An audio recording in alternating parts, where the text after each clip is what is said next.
అగ్రిగోల్డ్ వ్యవహారాన్ని పక్కదోవ పట్టించడానికే మహిళలపై స్పీకర్ చేసిన వ్యాఖ్యలు తెరపైకి తెచ్చారని వైసీపీ అధినేత జగన్ ఆరోపించారు.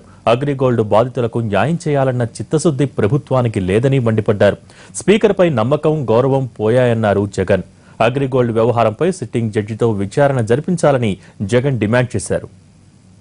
అగ్రిగోల్డ్ పై వాళ్ళ చర్చ జరుగుతా ఉన్నప్పుడు దాదాపుగా 20 లక్షల కుటుంబాలు ఆసక్తిగా అసెంబ్లీ వైపు చూశాయి.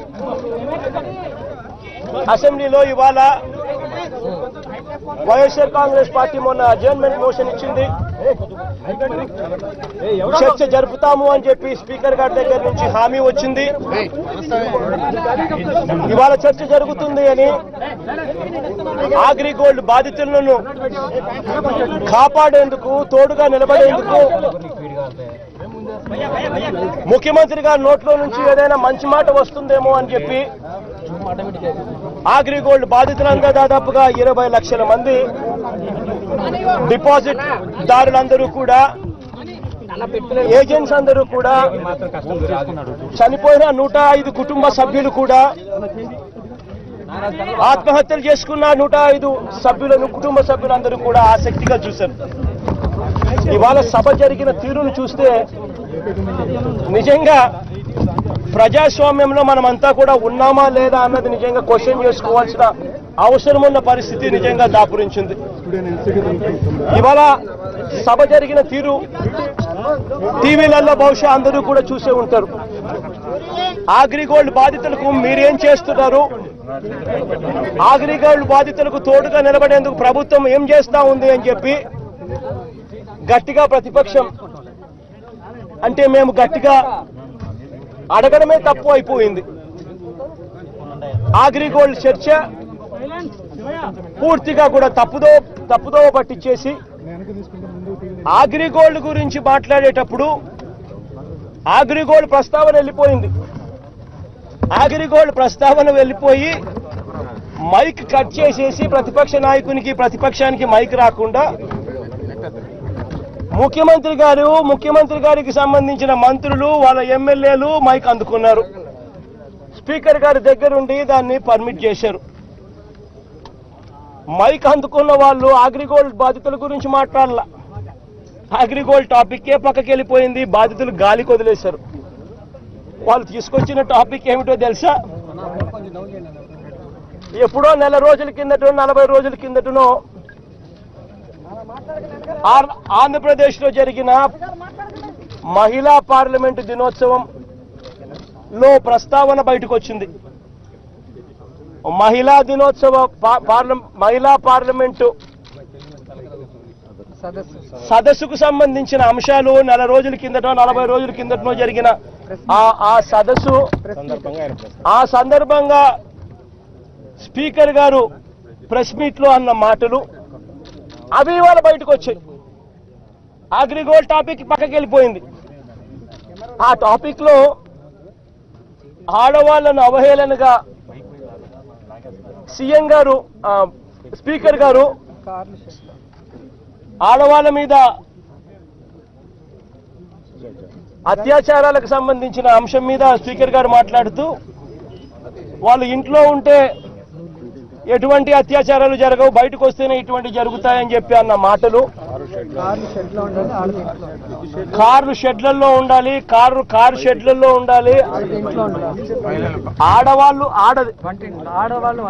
ఆడవాళ్ళు వంటింట్లో ఉండాలి అన్న, వంటింట్లో ఉంటే సమస్యలు రావన్న ఆయన మాటలు ఇవాళ ప్రస్తావనలోకి వచ్చాయి. ఆశ్చర్యం ఏమిటంటే ఆ మాటలు అన్ని ఛానళ్లలోనూ వచ్చాయి. మన ఛానల్లే కాదు, మన టీవీ ఛానల్ అయితే ప్రతి టీవీ ఛానల్ దాన్ని వేసింది, అది వేరే విషయం. మన టీవీ ఛానల్లే కాకుండా నేషనల్ ఛానల్స్, నేషనల్ మీడియా కూడా దాన్ని కవర్ చేశాయి. ఆంధ్ర రాష్ట్రంలో స్పీకర్ గారు ఇలా మాట్లాడొచ్చని. ఢిల్లీలో అయితే ఎమ్మెల్యే లేకంగా ప్రెస్ మీట్ పెట్టి కూడా ఖండించినారు. ఇండియా టుడే టీవీ ఛానల్,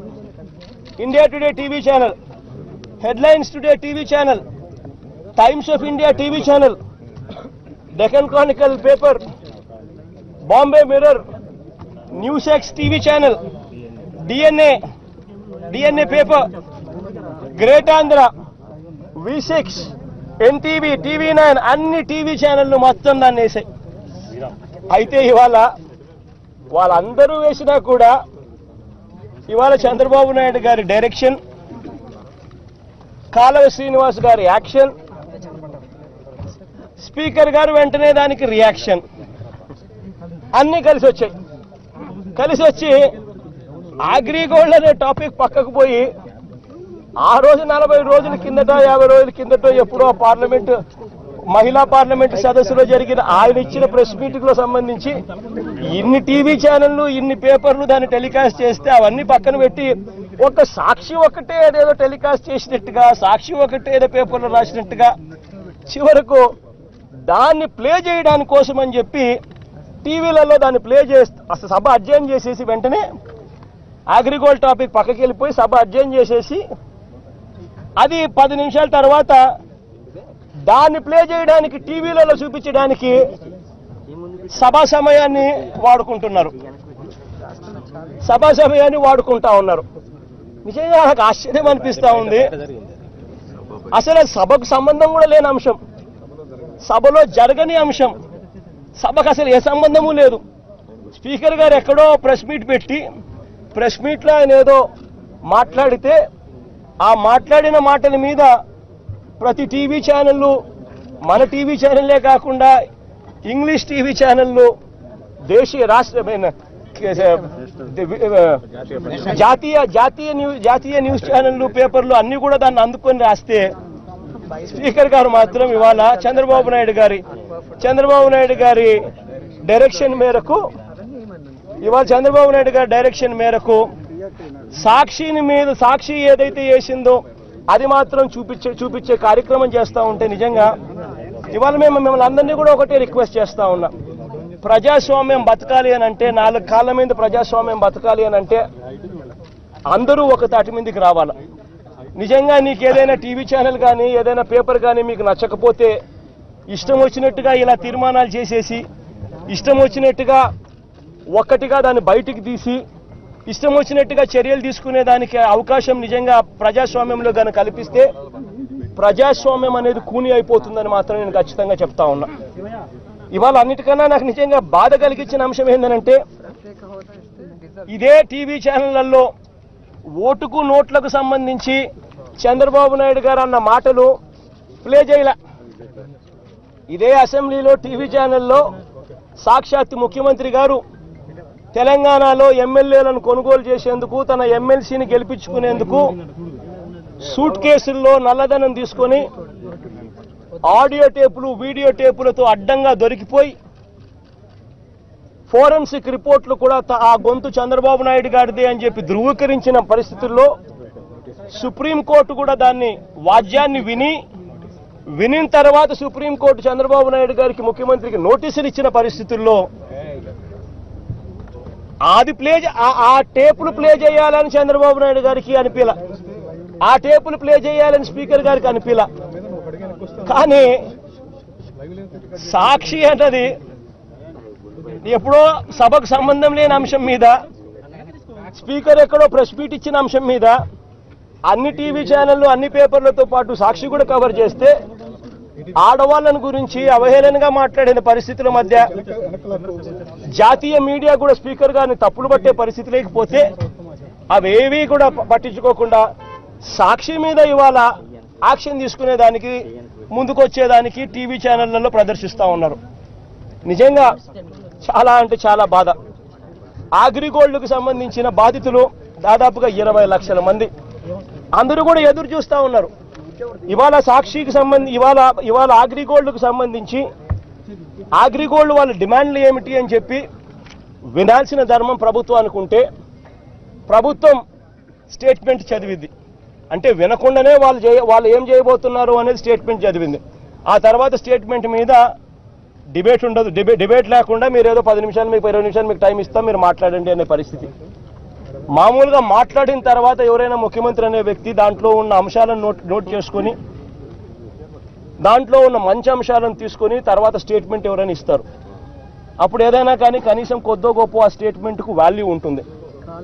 ఇవాళ చంద్రబాబు నాయుడు గారి పరిస్థితి ఏమిటి అంటే అగ్రిగోల్డ్ వాళ్లకు అగ్రిగోల్డ్కు అగ్రిగోల్డ్లో 20 లక్షల మంది బాధితులు డిపాజిటర్లకు ఒక్కటంటే ఒక్క అంశంలో కూడా మంచి చేస్తా ఉన్నట్టు కనపల్ల. 20 లక్షల మంది డిపాజిట్దారులు నష్టపోయి ఇబ్బందుల్లో పడి వాళ్ళందరూ కూడా వాళ్ళ డిమాండ్లలో ప్రధానంగా వాళ్ళు అడుగుతా ఉన్నది 19.5 లక్ష మంది డిపాజిట్దారులు మన ఆంధ్ర రాష్ట్రంలో ఉన్నారు. అందులో 13,83,83,000 మంది కేవలం ప్రభుత్వం 1,182 కోట్ల రూపాయలు చెల్లిస్తే వాళ్ళందరి జీవితాలు బాగుపడతాయి, వాళ్ళందరూ బయటకు వస్తారు, బయటపడిపోతారు వాళ్ళంతా అని చెప్పి వాళ్ళ ప్రధానమైన డిమాండ్లో వాళ్ళు అడుగుతూ ఉంటే అగ్రిగోల్డ్కి సంబంధించిన ఆస్తులు 18,000 ఎకరాలు పైచిలుకున్నాయి. 90,000 అడుగుల అర్బన్ ప్రాపర్టీ ఉంది. 90,000 చదరపు గజాల అర్బన్ ప్రాపర్టీ ఉంది. వీటి విలువ దాదాపుగా 7,600 కోట్లు, వీటి విలువ దాదాపు 7,600 కోట్లు. ఇంత విలువ చేసే భూములు ఉన్నాయి. కానీ 1.5 సంవత్సరం నుంచి కోర్టులో వేలం వేసే పరిస్థితి, 1.5 సంవత్సరం నుంచి ఈ ప్రాపర్టీస్ను ఈ ఆస్తులను అమ్మే కార్యక్రమం జరుగుతూ ఉంది. 1.5 సంవత్సరంగా కేవలం 16 కోట్లు మాత్రమే అమ్మారు. ఈ పరిస్థితిలో పోతే మేము అప్పుల పాలయ్యి నాశనమయ్యే పరిస్థితిలోకి ఉన్నాము, వడ్డీలు కట్టుకోలేకున్నాము, ఆత్మహత్యలు చేసుకునే పరిస్థితి ఉన్నాము. ఆ 1,182 కోట్లు ప్రభుత్వమే ఇచ్చి 13,83,000 మందికి ఉపశమనం కల్పించమని చెప్పి వాళ్ళ ప్రధానమైన డిమాండ్లో ఒకటిగా వాళ్ళు పెట్టుకుని వాళ్ళు చంద్రబాబు నాయుడు గారిని కూడా అదే పనిగా చంద్రబాబు నాయుడు గారు స్టేట్మెంట్ ఇచ్చే ముందు కూడా చంద్రబాబు నాయుడు అదే పనిగా పిలిపించుకున్నారు. పాపం వాళ్ళంతా పరిగెత్తుకుని పాపం వచ్చినారు. కొంతమంది అయితే చంద్రబాబు నాయుడు గారికి, జగన్ గారికి చెప్పాము, చంద్రబాబు నాయుడు గారికి కూడా చెప్తా ఉన్నాం, చంద్రబాబు నాయుడు గారికి కూడా కాస్త కూస్తో జ్ఞానోదయం అవుతుందేమో, ఇస్తాడేమో అని చెప్పి. అయితే విన్నాడు. కానీ ఆ 1,182 కోట్ల రూపాయలు ఇస్తే 14 లక్షల మందికి న్యాయం జరుగుతుందన్న సంగతి తెలిసిన ఆయనలో మానవత్వం రాలా. 14 లక్షల మందిని పూర్తిగా వదిలేశాడు. పూర్తిగా నేను అదే అంశాన్ని చంద్రబాబు నాయుడు గారికి గట్టిగా చెప్పి 1,50,000 కోట్ల బడ్జెట్, 1,182 కోట్లకు సంబంధించిన ఇష్యూ, 14 లక్షల మంది బాగుపడతారు, దయచేసి మానవత్వం ప్రదర్శించండి అని అడిగితే మాట్లాడాల. చనిపోయిన వాళ్లకు ఆశ్చర్యం 3 లక్షల రూపాయలు ఎక్స్గ్రేషియా అంట. 105 మంది చనిపోయారు. 105 మంది చనిపోయారు. అది కూడా మేము అడ్జర్న్మెంట్ మోషన్ వాయిదా తీర్మానం ఇచ్చిన తర్వాత స్టేట్మెంట్ చదివింది. 3 లక్షల రూపాయలు మాత్రం ఎక్స్గ్రేషియా 105 మంది చనిపోయిన కుటుంబాలకు ఇస్తాడట. చంద్రన్న బీమా పథకం అని చెప్పి ఎవడన్నా చనిపోతే వాళ్ళకి 5 లక్షల రూపాయలు అంటాడు. పూర్తిగా ఆత్మహత్యలు చేసుకుని నష్టపోయిన పరిస్థితిలో ఉన్న అగ్రిగోల్డ్ బాధితులకు 3 లక్షలు ఏదో ముష్టేసినట్టు వేస్తా ఉన్నాడు. నిజంగా దీంట్లో ఈ ప్రస్తావిస్తూ పత్తిపాటి పుల్లారావు గారు ఇంతకుముందు గతంలోనే లాస్ట్ ఇయర్ 2 సంవత్సరం అసెంబ్లీలో ఇదే ప్రస్తావన తీసుకొచ్చినాం. అగ్రిగోల్డ్ బాధితులు వచ్చి ఏదైతే డేటా మాకు ఇచ్చినారో ఆ డేటాను అసెంబ్లీలో చూపిస్తూ అగ్రిగోల్డ్కు సంబంధించి కేవలం చైర్మన్ అరెస్ట్ చేశారు. చైర్మన్ కు సంబంధించిన ఒక తమ్ముడిని మాత్రం అరెస్ట్ చేశారు. చైర్మన్ కు సంబంధించిన 8 మంది తమ్ముళ్ళుంటే కేవలం మీరు 2 అరెస్ట్ చేశారు. మిగిలిన వాళ్ళు బయట ఉండి అగ్రిగోల్డ్ ఆస్తులు అమ్ముతున్నారు. బినామీగా అగ్రిగోల్డ్ బినామీలుగా వీళ్ళు ఉండి వీళ్ళ బినామీ ఆస్తులు కూడా అమ్ముతున్నారు. దాన్ని అరికట్టండి అని చెప్పి గట్టిగా